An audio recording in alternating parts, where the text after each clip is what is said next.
My name is Kasturi Sukhapure. I'm an energy engineer at Mott MacDonald. I also work with our energy sector strategy team, working on how do we respond to the energy transition, how do we actively participate in accelerating that. So I'm really happy to be here chairing this panel. Unfortunately, a few of our panelists couldn't make it, so we've had, well, I think we have we have a good panel here. Exactly, yeah, two panels. Yeah. We'd like to, so the theme of this panel is green skills. How do we develop the skills that we need and the supply chains that we need for a net zero future? So across the world, we're seeing the energy transition underway at different paces in different parts of the world, but it's going to be accelerated, hopefully.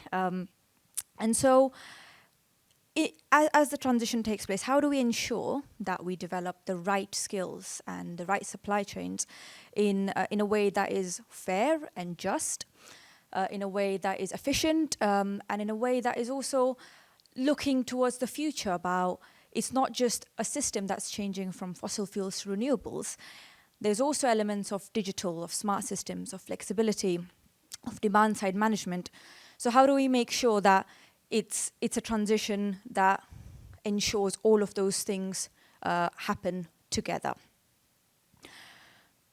So I'll introduce the panel first. So we've got Paul Hammond, who's the Global Practice Leader for Infrastructure Development and Economics at Mott MacDonald. He's also a Business Development Manager for Integrated Transport at Mott MacDonald and a visiting professor for Economic Development at the University of West of England. We've got Chris, who's the chairman, chief exec of Solar Energy UK. And we've got Thomas Macmillan, who's the chair of Solar Energy Scotland. He's also the head of Savills Energy Consultancy team. I'll start off with a question first, but what we'd like this panel to be is a bit more interactive with the audience. So we've got a roaming mic at the back, so please put your hand up to ask a question, but also to give your thoughts and perspectives, because I know in the audience we've got people who work in different parts of the energy system. We've got people from the institutions, from the water sector, from the transport sector, so it'd be great to have that perspective as well. So to begin with, for all the panelists, I guess the wider question is, what do you think there's a skills gap? And where do these critical skills gaps lie in the UK and also globally to move to a net zero system? Thank you very much for the introduction. I'm great to be here up in Glasgow for COP26. I think that as an economist, I'm not going to give you, particularly the engineers in the room, any specific answers. I'm going to give you approximations, estimations, and I'm going to say that this is a wicked problem. It isn't a problem the scale of which I think we're fully aware, so it's virtually impossible to answer that question directly. The economically active workforce currently in the UK is some 34 million people, not to mention people taking GCSEs, going on to further and higher education, we're the chain of the labour market, not to mention the fact that we're all working longer and older, etc. So the scale of the issue in terms of the retraining of that labour force is absolutely incredible. And I think it isn't just a question of the specific skills in energy, in the establishment of wind farms and solar energy solutions, etc. It's across the board. It is indeed new skills around hydrogen engineering, for example, but it's also some old skills. I'm a big fan of the BBC programme, The Repair Shop, and I think some of those skills in terms of recycle, reuse, repurpose, etc., repair are some of the things that we need to get trending across every single aspect of how we do business. I think there are also a range of softer skills. Craig and I, my colleague in the audience here, I work primarily in transport, as you've heard, but we've been working at something that we call the Transport Energy Nexus. Craig's in energy, so he calls it the Energy Transport Nexus, but we'll agree to differ on that. What does that mean? Well, as an economist, there's a a demand side of that equation. So the transport clients, TfL, etc., that we talk to, Transport Scotland, we talk to them on a day-to-day basis. They're interested in this transition to non-fossil fuel solutions and the repurposing of their fleets and their workforce. On the other hand, Craig's working for all the fossil fuel providers around the globe, and we want to work with them to help them with that transition. The big names of EDF, Shell, BP, etc., who have the deep pockets to make this change in terms of capital investment, but also investment in human resources. So in that nexus, we are problem solving. We are working together from different perspectives. We are working together on a range of solutions that help us to apply soft skills. It's not always about the hard skills. And that problem solving, that team building, that ability to work outside of your comfort zone, and to consider decarbonisation and net zero in every single aspect of your working day, either as a chief executive or as a janitor, that's really, really important. And that needs to start now because it's a long, long journey. Yeah, the skills gap. I think everyone in this room, I would expect, would agree that there is a skills gap. We don't have a strategy, and I think that's where a lot of the issues come in. And until we have a strategy that really looks at where the gaps are and what type of people we want in different roles, then it's going to be very hard for us as an industry and a wider economy to fix many of these problems. And I think as the chair of Solar Energy Scotland, there's two halves when I look at the skills of white-collar jobs, which are very relevant to me and my day job at Savills, and the graduates that we get coming out of university, and the need to have graduates who have a good base understanding about the building blocks for coming up with the answers, but graduates who are not taught to pass, but are taught to think. And that's really important going forwards, that people need to think about how they design systems of the future, not copy systems of the past. So graduate side, that's one part of it. I think within the membership of Solar Energy UK, there's a lot of installers, a lot of blue-collar jobs around that. And I know, looking in the room here, I can see Chris Clark, who's passionate about that, bringing people into the industry, straight into the industry through apprenticeships, and bringing in, the training that would sit around those modern jobs. And I think what we don't have at the moment is the ability to train people who can get the right qualifications and have the right skills. And for me, there's a lot of discussion to have with organisations like Skills Development Scotland about how we fix that gap. From my own experience of speaking to institutions, they're really behind the curve on where our sector is at and where it needs to go to. And I think that makes it very hard in terms of, within Savills, I've put a lot of work into our graduate scheme and tried to work with institutions. But they're still catching up with where we're at, let alone actually leading the thought on where we need to get to. And I think there are some interesting younger groups. So climate change, the Climate Group 2050, which is in Scotland, that's a really interesting organisation. And I think there's a lot of good thought leadership in that, a lot of focus from under 30s within that organisation. And they're leading, on fixing some of those gaps. But at the moment, it's all piecemeal. And I suppose if I go back to my original point, we need to have a clear strategy. We need to identify where the gaps are. And until we do that, then I think we will run the risk of continuing this conversation and having the same challenges over the next decade. So my call would really be to work with government, work with institutions, look to come up with that strategy and take a partnership approach, and then we'll start to fix the skills gap. Thanks. Yeah, I won't take up too much of your time because I'm very interested in what a lot of the people in the room are going to be saying on this issue.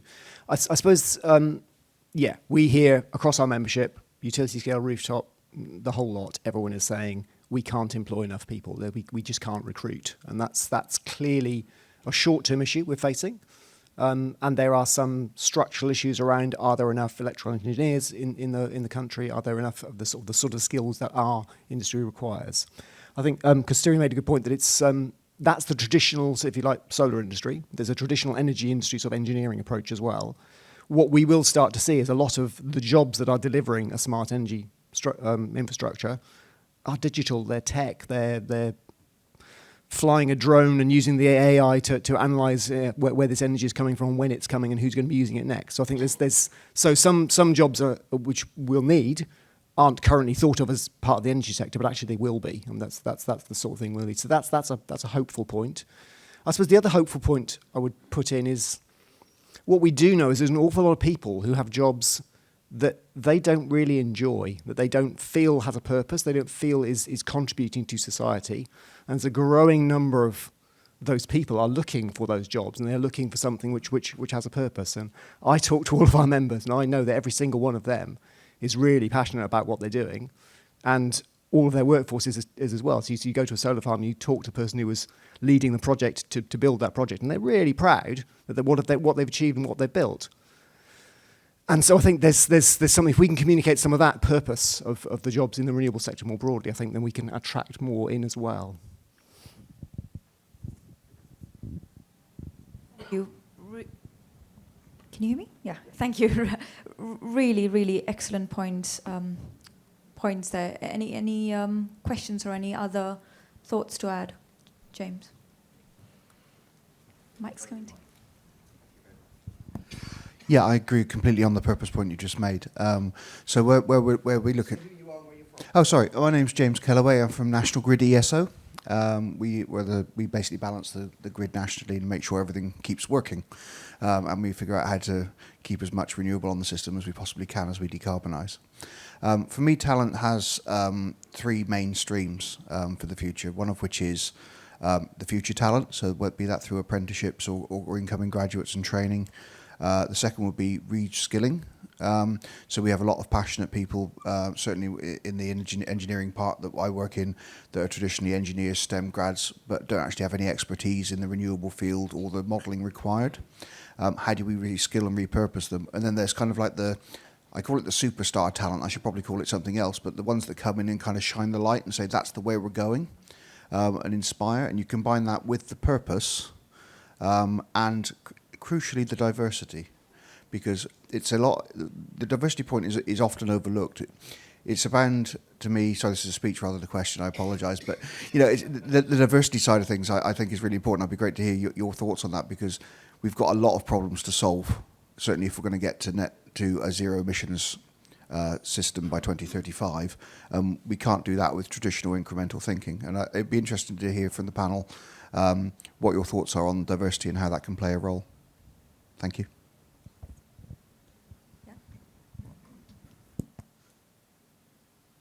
Great question, and indeed commentary. That's what we want, yep. Before I joined Mott MacDonald 11 years ago, I would have said I was a labour market economist, and a very simple answer to your challenge there is that a non-diverse workforce, non-diverse recruitment approach is not only poor for business, it's probably illegal, it's pretty much immoral, etc. But it's absolutely inefficient. That 34 million people we've got to repurpose, retrain, etc. The 1.2 million direct jobs in a green economy that local government association in London is suggesting, will be created in the next 10 to 20 years. We need to fish in that maximum pool. And that absolutely, as I say, legally, morally, business cases, that is the right thing to do. And in simple economic terms, if you're not fishing in the bigger pool, you are being inefficient in running your business.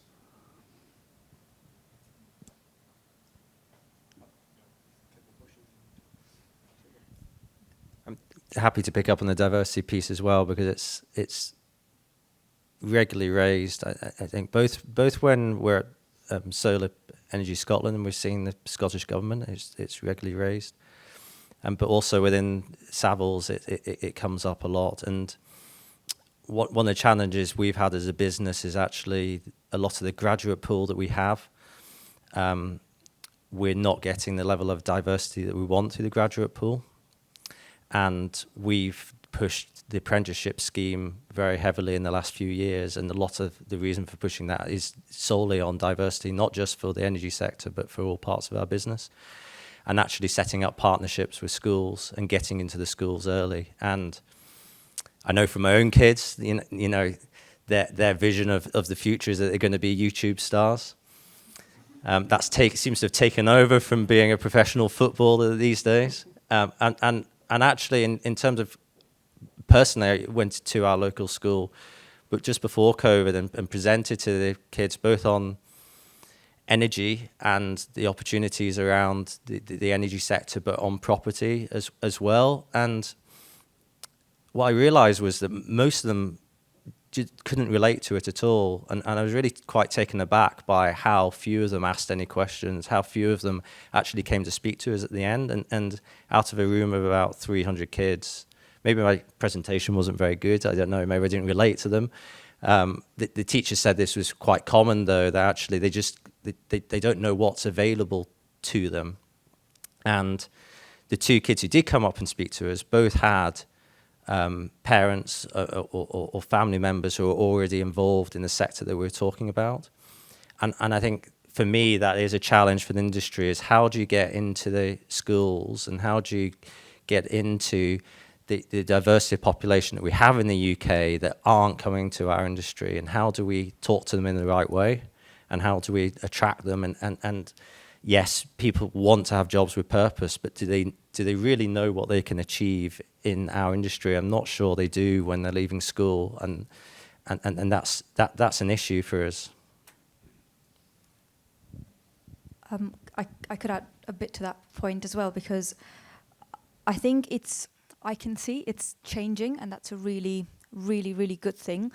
One of the things, so I'm a hydro engineer, and traditionally it's been, you know, site job where you've got to go and stay there for 30 years, which has been particularly difficult for women. And bringing in the digital skills part, and also industries like solar, where I know there's amazing projects where you can train local people. So there's is it Footsteps fund in Malawi? I was reading about it a couple of days ago, where they've basically trained the women who'd usually be at home to manage the solar panels, the batteries in the house, and suddenly you get this local, not just a diversity in terms of engineering, hardcore skills, but these are skills that can be used by anybody, and they can be used as a tool of empowerment. So, and the digital part is also interesting, because it suddenly means you don't have to be on site. You can work in the energy industry, you can have a job with a purpose and a meaning that feeds into the bigger picture around tackling climate change. And you can do that with flexibility in your own life. So I think it's changing. I'm not sure what the pace is, or if it's at the right level, but personally, being in the energy industry, I think that's a really, really good trajectory that I'm witnessing.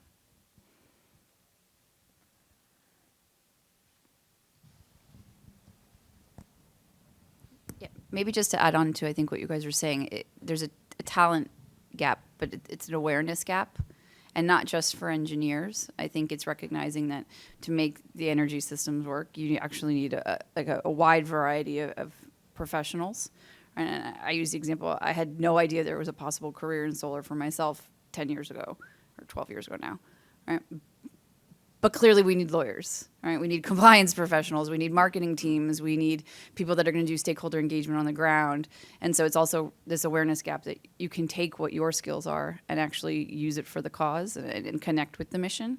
And I think we sometimes focus, I think, a lot on the engineers, which makes a lot of sense, but it's also a much wider group that I think we can be tackling. And I hear you, that the kids don't know that these jobs exist. It's part of why we're focused on not actually graduates, but younger kids, to get them to understand that this is an interesting field and they can do really anything that they're passionate about within it, right, to get more people.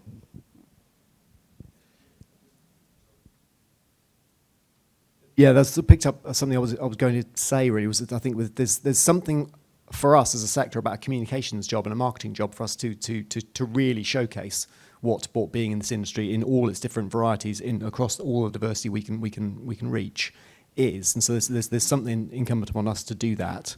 But then I think, to pick up something which Thomas said earlier, we can then take that to government and to skills councils and to sort of the education establishment and say, look, this is what we're doing. This is what's out there.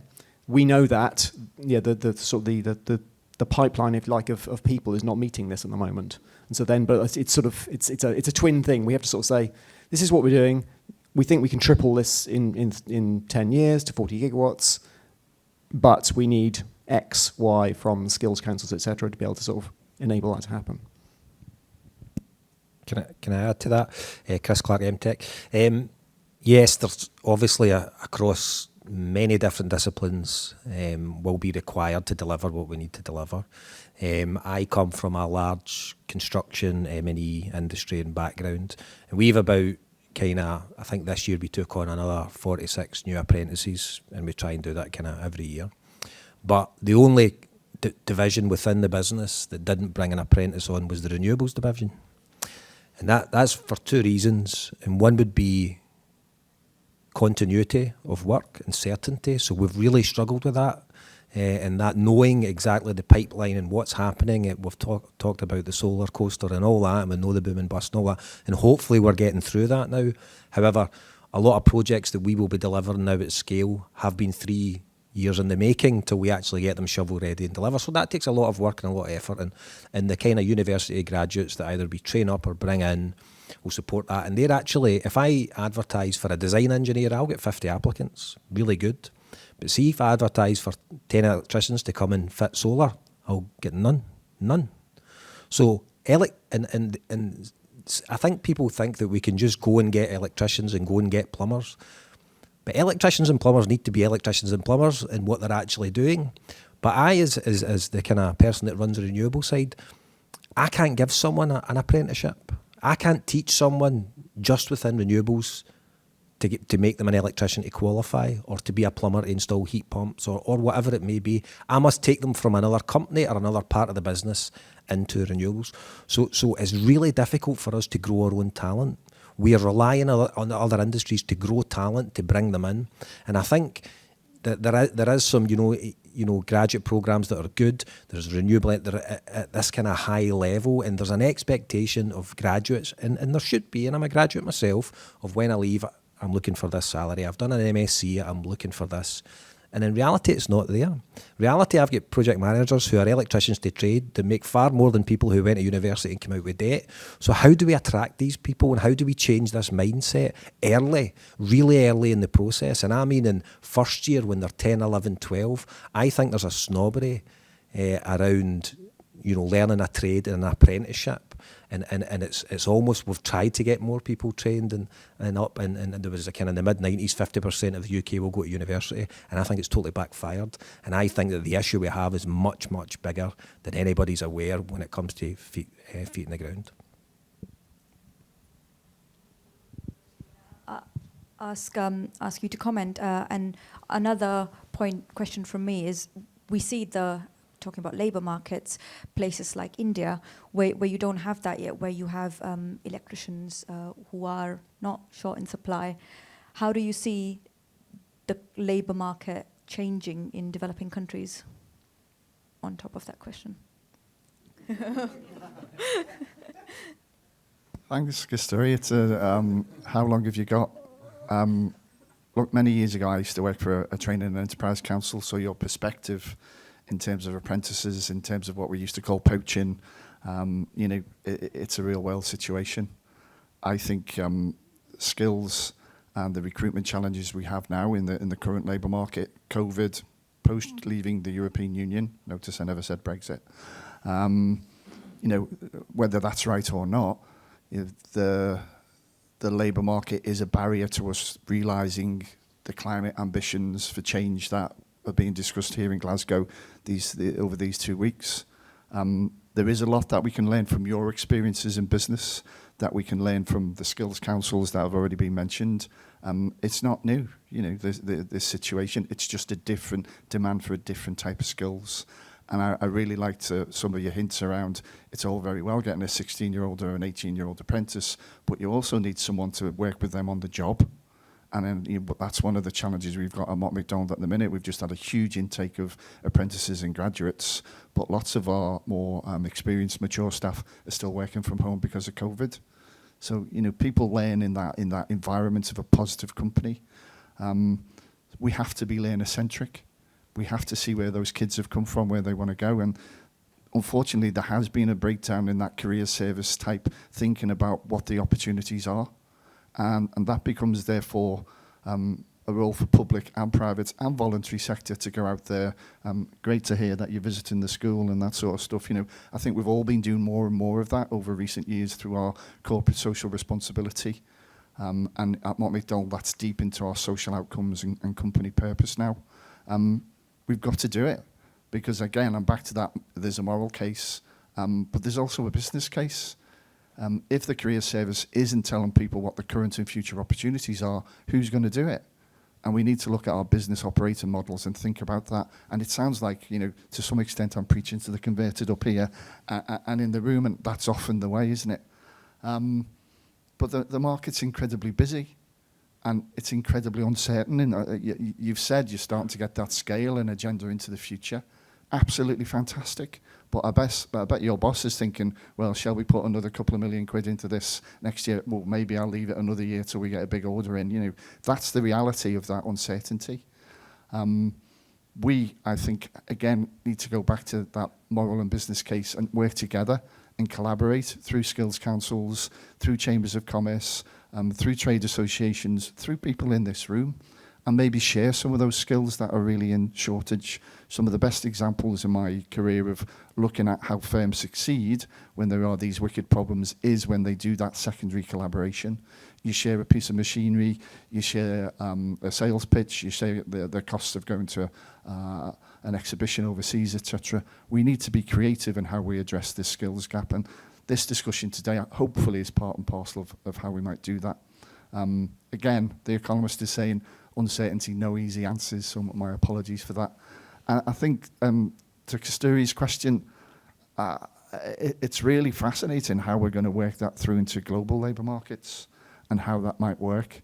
Again, being here today, hearing the Prime Minister of India early in the week, make major commitments. If you've ever been to Delhi, and I've had the privilege of Mott MacDonald going quite a few times, those commitments around a green future are massive, hugely challenging to achieve.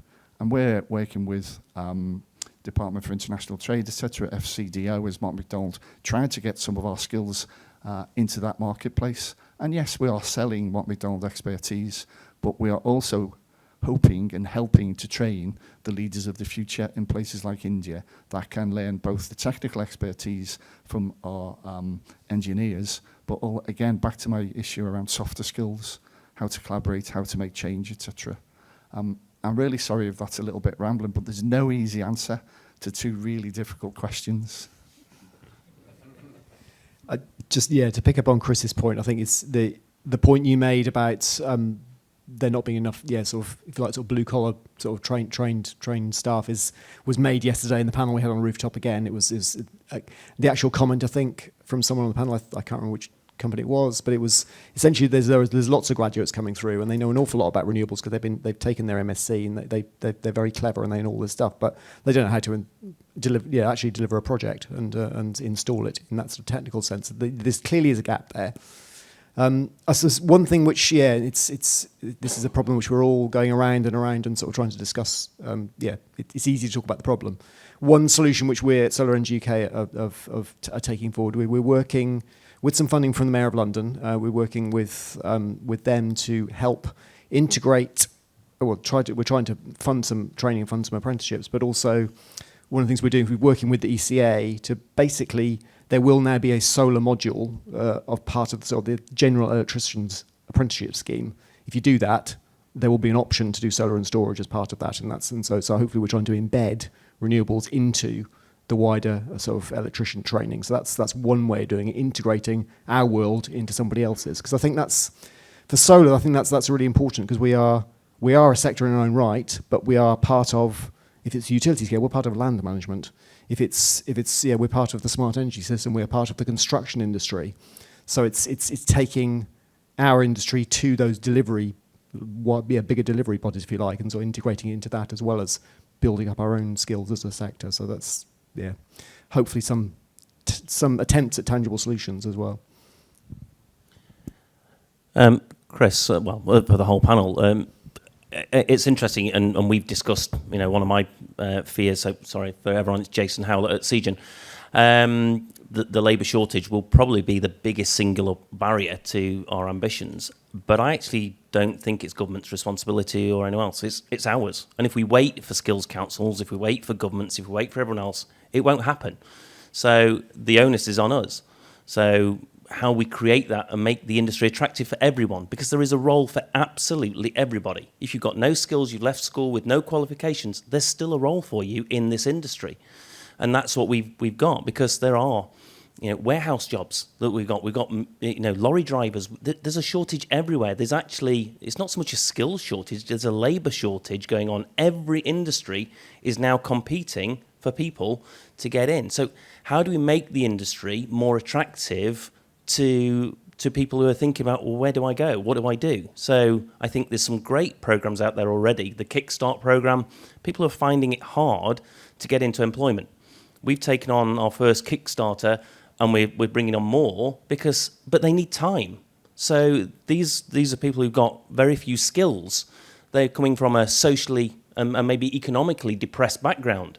So we're giving them the time and the opportunity to skill. We've got to allow that, and that's our responsibility to skill these people in soft skills, to skill these people in and then technical skills. So again, bringing on school hours contracts that we're now introducing to let full-time carers, who've got children or other caring responsibilities. So we can be flexible, but it requires action on each and every one of us, not, or the government has to do this, or this has to do this. We have to do it, because if we don't, it won't happen quick enough, and we won't hit the targets that we want. So how do we, and I'll look really at Sol UK, as really drive that and not wait for somebody else? I'm not committing to this, but I feel a best practice guide coming on. You can sort of feel that's the stuff about flexible hours contracts and other things, which with the work that Chris is doing on apprenticeships. I think if we could showcase what a lot of the industry is doing in different places, we can all learn from each other. I think there's some power in that. I absolutely agree. A lot of this is on us to deliver, and I think there probably is a role for government to help us, but I don't think we should be going cap in hand and saying we need skills. Do something for us, because our experience of government policies that's not the quickest way of getting stuff done. The quickest way of getting stuff done in the renewables sector is start to deliver it, really make things happen, and then say, look, we can scale this with some help. So I think hopefully that answers your question. But I'd like to develop the idea of some sort of best practice guide on recruitment and diversity and finding ways of getting different people into our industry. Absolutely love what you've said there. Thank you very much. Because the one big gap that sometimes the private sector may be guilty of is to say, not my responsibility, it's the government, it's the schools, it's the college, whatever. I think the skills issue for lots of businesses is simply a leadership one, and recognising exactly what you've just said, it's up to us to fix it and to do it in a collaborative fashion.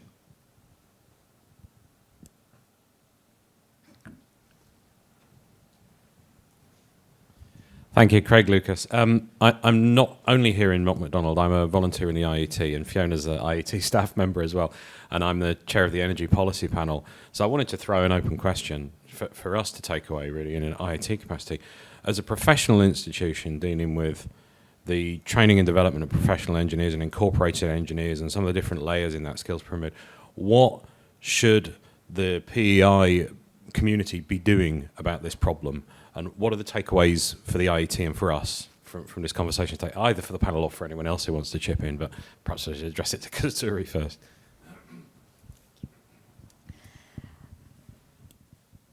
I think I was going to make a similar point about the quality of jobs and bringing in automation.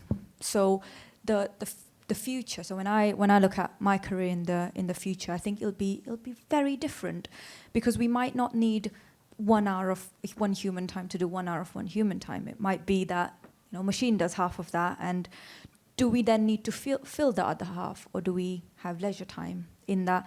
And so I think for professional institutions, it's around understanding or not understanding, but also helping communicate that with graduates, with young engineers around the quality of life and work-life balance.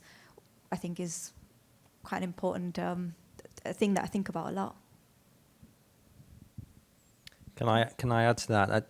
I'm really pleased that you've asked that question, and I think as a really direct answer, it would be come to Solar Energy UK meetings and go to meetings with the likes of Skills Development Scotland and be in the room and hear what the challenge is. Because I think if you can commit a bit of time to, being with the people who are trying to run the businesses and have those skill shortages, you'll quickly identify where you can help us and start to form that partnership approach. And I imagine Chris, is trying to come up with a best practice document. That needs to be done in a partnership approach. It does need to have people from, those skill development organisations, from the government, from the likes of yourselves. And I think it is just getting the right people in the room and looking to work together. And that's where we've had success in other areas in our sector of just working in partnership and just putting the time in to get to know each other and know each other's businesses and form those relationships. I can see there's more questions, so I'll be quick on this one.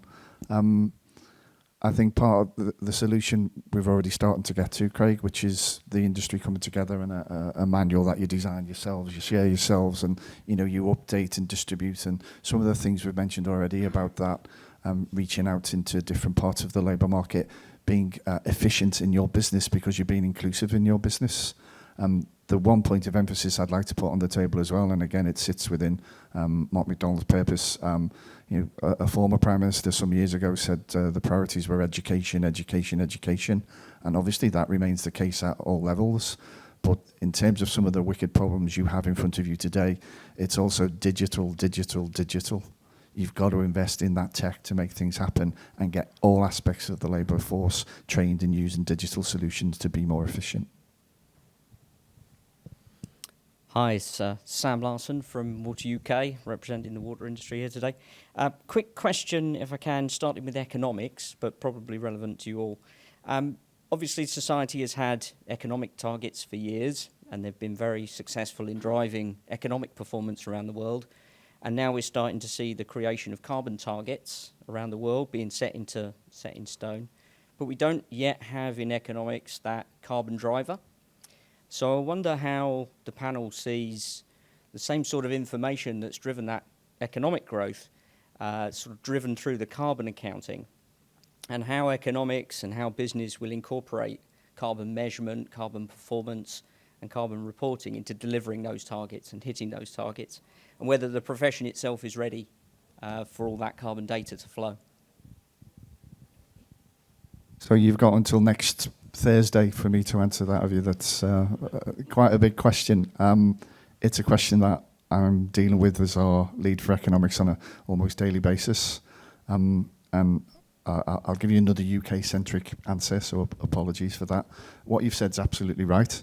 The measurement of everything in GDP terms, in terms of the growth in efficiency and wealth creation that measures, is what economists and governments tend to look at. So there's a separate thing underneath that, which is about the distribution of that wealth, which may be part and parcel of what you're asking about in terms of prosperity and inclusion. The second part of your question relates to where carbon fits in that. Mott MacDonald participated quite a lot through ICE and other organisations in feeding back to Her Majesty's Treasury how it should go about accounting for carbon in its appraisal of government investments, particularly around infrastructure, as you might imagine. And there was a bit of a debate within our colleagues, and some of them said that there should be a separate case within the government's 5-case business case approach to measuring and appraising its investments and performance. The 6th case around carbon and the environment. I was one of the people who debated internally against that, and the submission we made to government, to HMT, said 5 cases was enough. We didn't want to confuse it anymore. But carbon really needed to be accounted for in the strategic case. What's the rationale for what you're trying to achieve? And one of your objectives should always be to take the minimum carbon to go to zero emissions, etc. And that's where we see it fitting in terms of those strategic objectives. Now, that's a debate that's going to run and run and run. Carbon trading, and Craig's much more au fait with this than I am.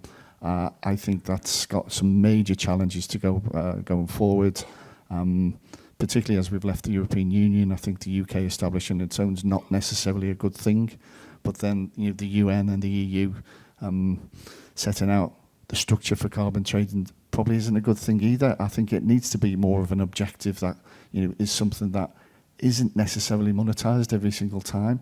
It's something that looks at what is this investment meant to do. So, investment in solar is meant to provide, first and foremost, cheap, affordable energy that keeps everyone happy, keeps everyone in jobs, and keeps homes warm, dry, safe, etc., and adds quality to people's lives. But it's also about making sure that the planet is sustainable for the longer term. And those objectives have to be compatible in that strategy. I'll just add to that. So I spent quite a lot of my earlier career working on carbon pricing and carbon taxes and emissions trading, because at the time, zero carbon energy was a lot more expensive than carbon energy. It feels like we've almost got past that now. So renewables are basically cheaper than the fossil fuel alternatives. So I wondered to what extent carbon reporting is now a secondary issue to the economics of it all. So yeah, I know Water UK have got a target for delivering 3 gigawatts of renewables on your estate between now and 2030, which is a fantastic target.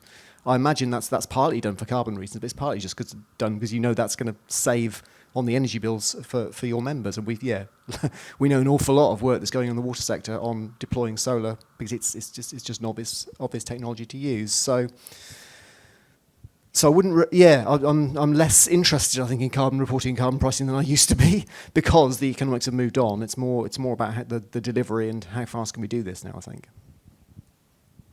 Could Sam, could you keep the mic? I wanted to ask you a question because I know you sit on the Net Zero Water UK panel, and it'd be really interesting to hear your thoughts from the water sector and how the skills and how the collaboration between energy and water needs to happen, and also perhaps on the supply chains. So. Yeah, I think the comments from the panel and from the audience apply equally to the water sector. All of those challenges are clearly there. Recruiting people into the sector has been difficult for years. It has a very unusual sort of split population of employment ages. There's a lot of people that joined a long time ago and have spent a long time serving the industry, and then a gap in terms of length of service, and then a lot of new people entering the industry now. So some successes in bringing people into the industry, but just like all those other industries, a lot further to go. I think utilities in general have always struggled to make themselves attractive in the way that various people described. It's not necessarily thought of as the sort of dynamic, fascinating industry, I guess. But the transition to net zero does give all of those opportunities that you've all mentioned, all of those new types of jobs which aren't classically thought of as being part of the utility sector. It will need a big transition in skills. There's a lot of classic skills around maintaining fossil fuel infrastructure in utilities which need to transition to other areas. Something that government will need to invest in. Government's recently announced in the last week or so that it's going to plough a lot of money into innovation, skills and jobs in the UK. There are some obvious places to put that, and there are some less obvious places to put that. But some of the jobs and skills that have been mentioned are a perfectly valid home for some of that investment. So some of it should be used to sort of target those jobs and get those jobs in place for the transition.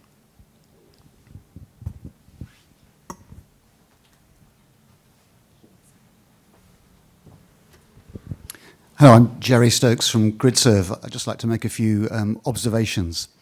I think it's fantastic to hear some of the initiatives that companies here have taken in terms of looking to recruit people, bringing them into their industry, into their companies. But I also think it's really important to consider the audience that we're actually trying to attract and what their values and their expectations are.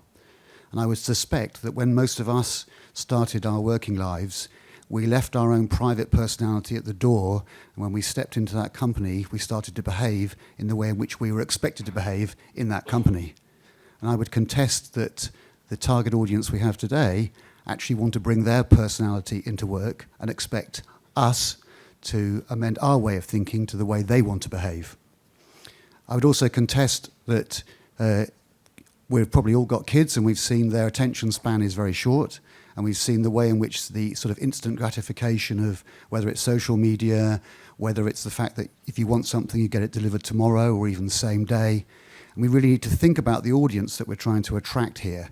And I would suggest that thinking about the instant gratification, the experiential, and therefore thinking very much about how we can link work experience, visits to some of the fantastic sites that we've built, ways of engaging in a different way to how traditionally things were done, and then making sure that that's a part of a continuous program, so it's not like a one-hit wonder, that actually if we've got somebody to come to see a solar farm, that's not just the school trip.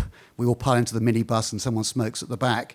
You know, it's actually something that is part of a program and a plan where we continue to engage, so it's not just one stop. Because I think that we're all ambassadors for our industry. And if we can take that ambassadorial approach and then start to share some of that best practice, things that work well, that becomes the guide of best practice of how to make it happen that Chris mentioned. So I would say that we need to really consider our audience and continue to excite and engage them. And that way we will find that people will want to join our truly fantastic industry.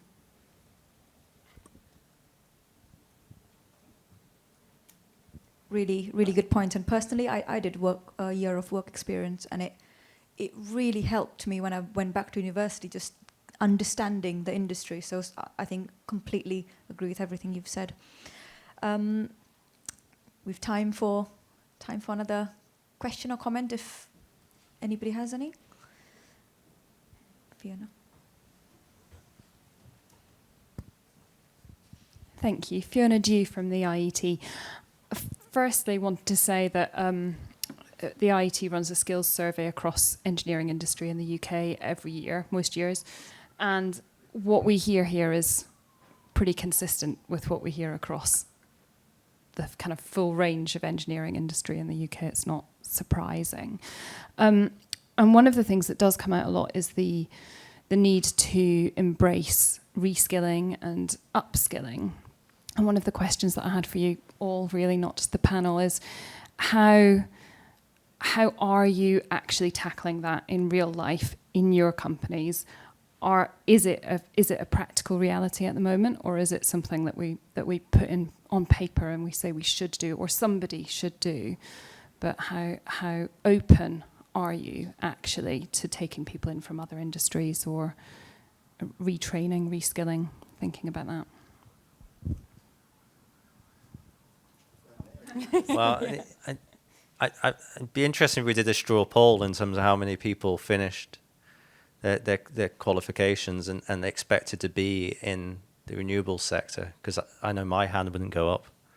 And I think the reality is that a lot of people are coming in from other industries, and it was touched upon earlier, about us needing electricians or plumbers. And so I think it happens by default.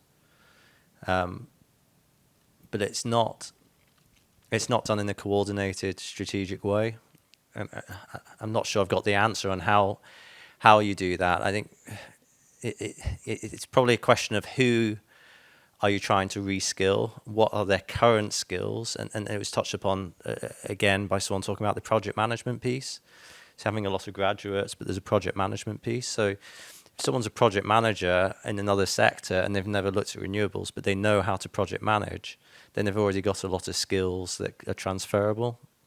So it may be an exercise of being careful that we don't try and take people from struggling sectors and force them into renewables and solar, but we find those that do have a natural bridge and a natural gap. And I think that's for me where I probably focused my attention is seeing where those natural links already exist. Another great question, comment, and I welcome the challenge that's inherent there. To some extent, we're preaching to the choir here, aren't we? Because everyone's came along and said the right things, and it would be wonderful to go away from here and say that's a true reference of what the industry is like in this particular renewable sector, or generally. And guess what? It's not. I've spent a long time working with small businesses, medium-sized, large businesses, chambers of commerce around the world, etc., looking at exactly these issues. I can tell that, to Kasturi's point earlier, the two best economists I've ever recruited in my 11 years at Mott MacDonald, we recruited them in their second year at university. We gave them an industrial placement. They went and finished off and came back, and they're still with us. One of them's transferred to our Vancouver office. Really, really powerful to do that, but it costs. So currently at the minute, I cannot get enough economists into Mott MacDonald. One of our competitors went down my list of 30 or 40 economists working in the UK for me, and they phoned or contacted those individuals and said, guess what, 10% minimum, come and work for us. And that's a major reputable company. And they only stopped when I did the same to them. So, I'm not entirely in the clear in that regard. We've all got the pressure to get the job done, to get the orders out, to get the best supply chain, etc., to build, develop, and grow in that sustainable fashion.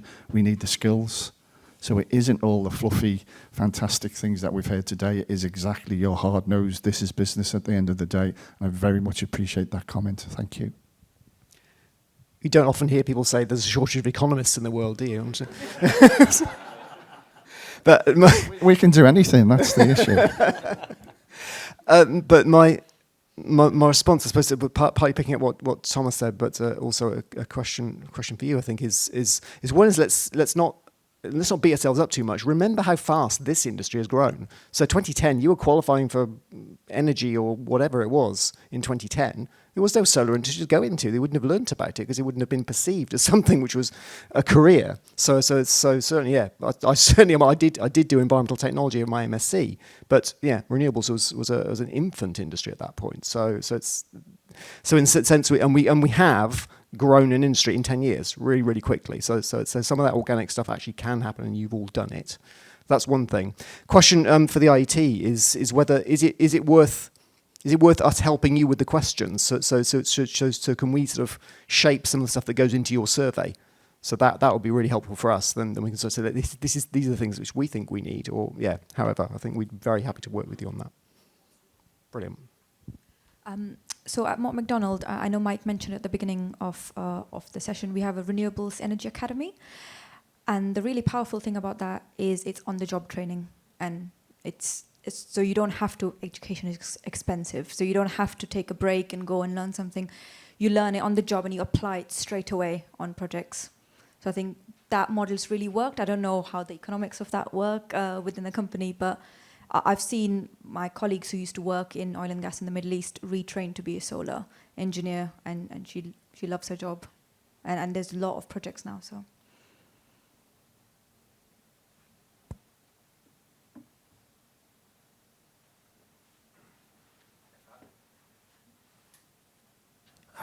If I can add to your question, really, we've taken on quite a number of people from other industries, either people struggling into their first employment from graduate, and they might be landscaping. So I'm ready to start a guy who's got an MSc in electrical power, but he's been landscaping for 2 years. But the biggest issue, and then I've had people that have worked in banks. I've got my technical manager, who's in charge of the whole design side, was working in DPD and couldn't get a job for a year and a half after uni.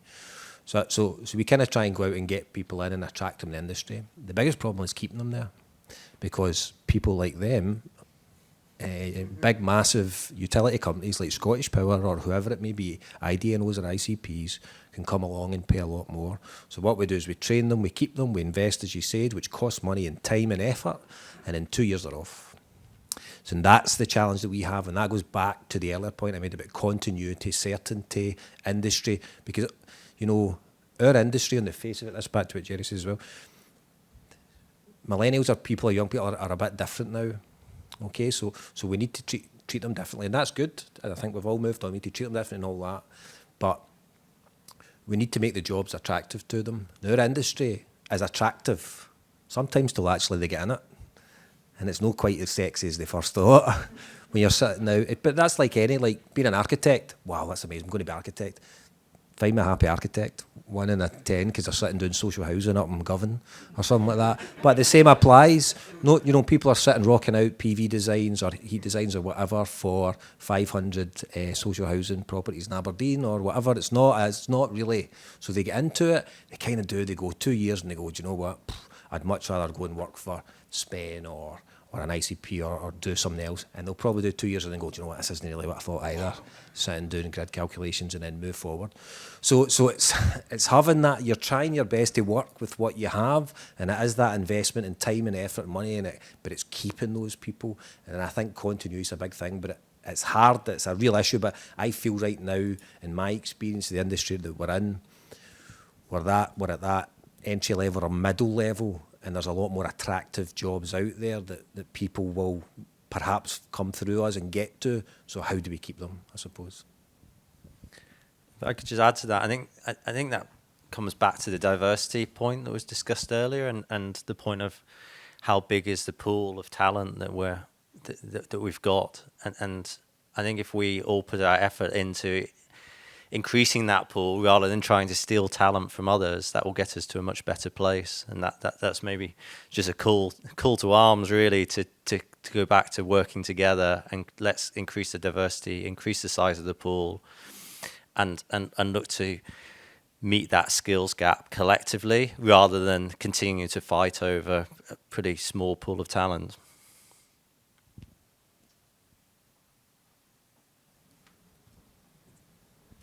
I think we also need to recognise it's the change from sort of work and progression and wanting to go up through a company, which is sort of where we've come from, to a more work-life balance. And probably people who've worked through lockdown and been at home, work-life balance becomes a more important factor. And so I think in terms of how we look at employment, it's also recognising that we don't own those people.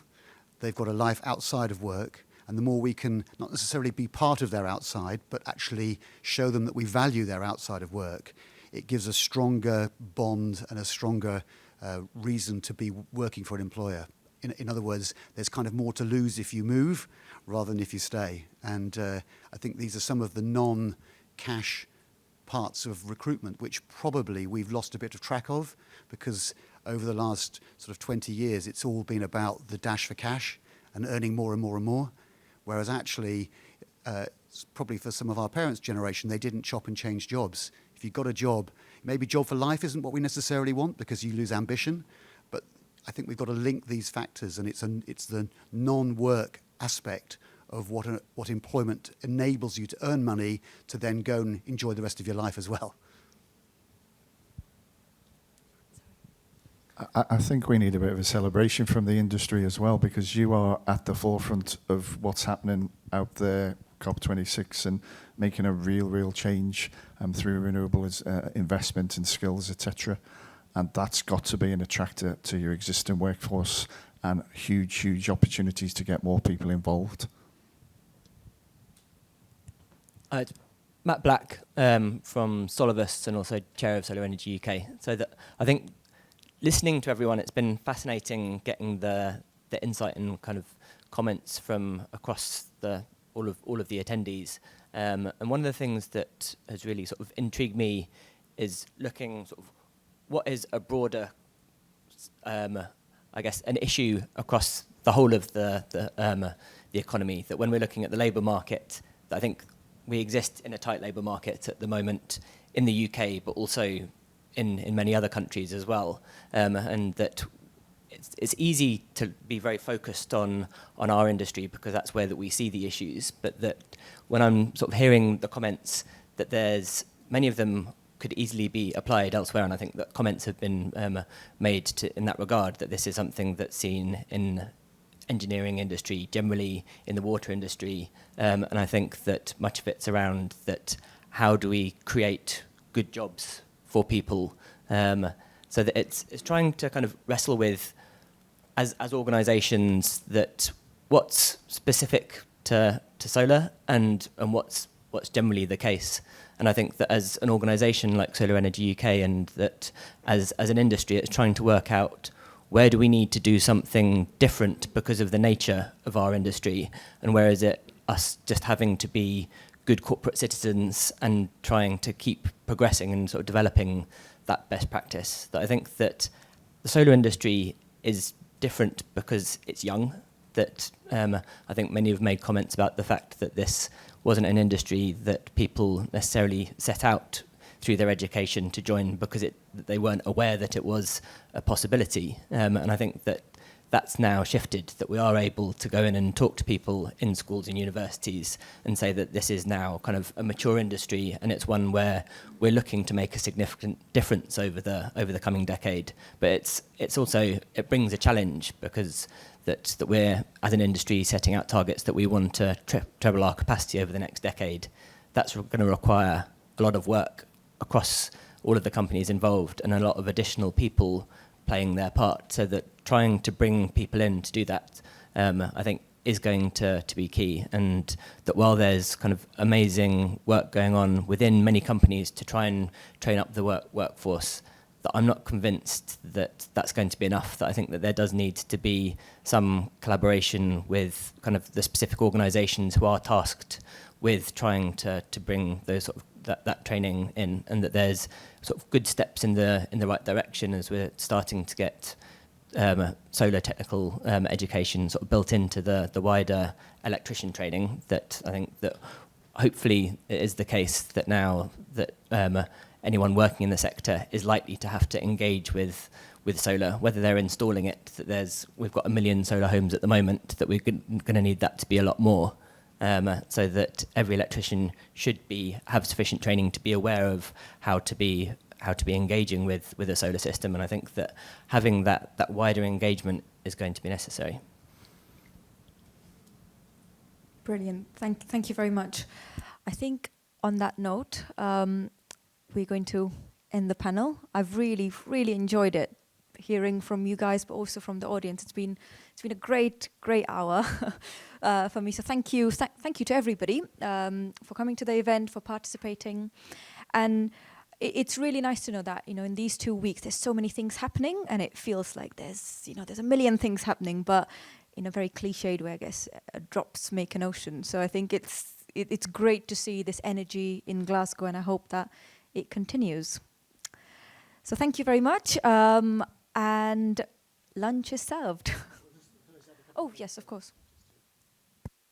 I'm not going to make grand closing remarks, but I do want to say some thank yous. So Solar Energy UK has been up here for the last 2 days. It's the 4th panel we've run. It's been great to see this many people face to face. We couldn't have had this conversation on Teams, let's face it. It would not have been the same quality of conversation. And the dialogue that we'll have over lunch as well. So I think it's really, really pleasing to be able to do that with high quality audiences in each case. I definitely want to make some thanks. There's people who made this happen. So there's companies that made this happen. So Mott MacDonald, thank you for hosting us. It's been a pleasure to collaborate and work on this with you. I hope we do more work in the future.